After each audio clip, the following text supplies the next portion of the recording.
이 상가의 분양가는 평당 6천만 원이었습니다. 10평이면 6억 원. 평범한 자영업자가 평생을 벌어도 쉽지 않은 금액입니다. 하지만 지금 이곳의 현실은 공실률 80%에서 90%. 문을 연 가게보다 닫힌 가게가 더 많고 사람은 없고 불은 꺼져 있고 빛만 남았습니다. 한때 한국의 베네치아라 불리던 이곳, 도대체 무엇이 잘못된 걸까요? 왜 이 상가는 이렇게까지 무너졌을까요? 안녕하세요. 전국에 계신 큰돌TV 시청자 여러분. 오늘은 인천 청라국제도시에 있는 커넬웨이에 나왔습니다. 이곳은 불과 몇 년 전까지만 해도 성공이 보장된 상권처럼 이야기되던 장소입니다. 언론은 연일 장밋빛 기사를 쏟아냈고 부동산 업자들은 이곳을 미래형 국제도시의 상징이라 불렀습니다. 운하형 상업지구, 유럽형 스트리트몰, 가족 단위 유동인구가 넘쳐날 공간. 그런 기대 속에 수많은 투자자와 자영업자들이 이곳에 인생 자금을 걸었습니다. 하지만 지금 제가 서 있는 이 거리의 현실은 그 기대와 정반대입니다. 주말 한낮인데도 길을 걷는 사람을 찾기 어렵고 상가 유리창 안쪽에는 텅 빈 공간만이 남아 있습니다. 임대 현수막조차 붙이지 못한 상가들도 적지 않습니다. 커넬웨이는 길이 약 4.5km에 달하는 인공 수로를 중심으로 조성된 상업지구입니다. 물길을 따라 걷고 머물고 소비하는 구조를 만든다는 구상이었습니다. 사람들은 자연스럽게 모이고 상가는 자연스럽게 살아날 것이라는 계산이었죠. 하지만 도시와 상권은 그렇게 단순하지 않았습니다. 분양 당시 상가 가격은 이미 일반적인 상권의 범위를 훌쩍 넘어서 있었습니다. 1층 상가 기준 평당 6천만 원, 13평이면 9억 원에서 10억 원. 상가 하나가 아파트 여러 채 가격과 맞먹는 수준이었습니다. 이렇게 높은 분양가는 임대료로 그대로 전가될 수밖에 없었습니다.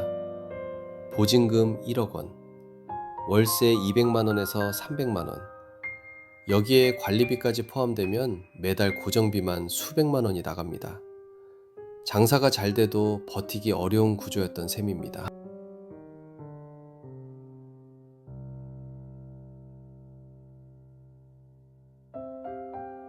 문제는 수요였습니다.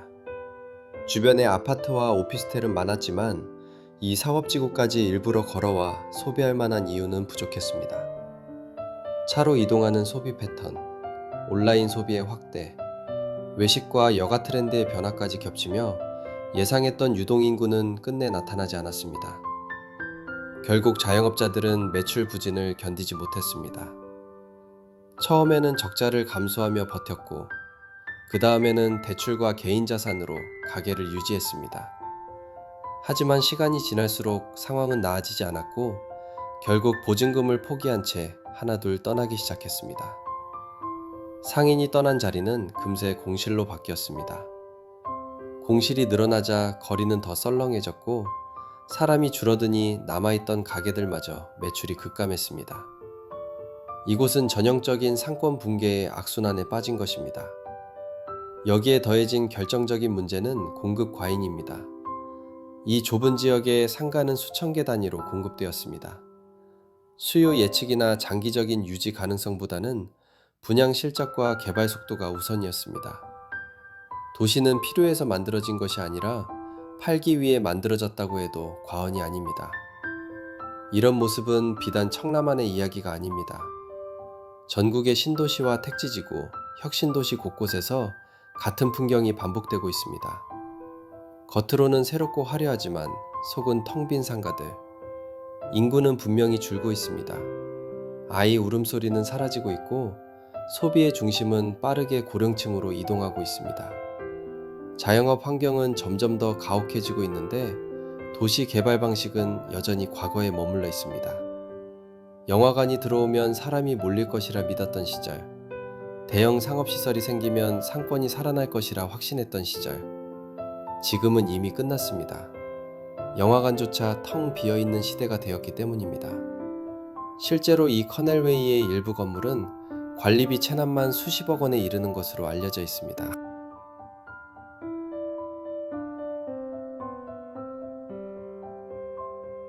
분양을 받은 소유주 중에는 수년 동안 단 한 번도 임차인을 들이지 못한 분들도 있습니다. 그동안 발생한 비용은 고스란히 개인의 부담으로 남아 있습니다. 하지만 이 문제는 개인의 실패로 끝나지 않습니다. 결국 이 부담은 금융권으로 이어지고 시행사와 보증기관, 나아가 사회 전체로 확산될 가능성이 큽니다. 눈에 보이지 않게 쌓이는 부실이 바로 이런 곳에서 시작됩니다.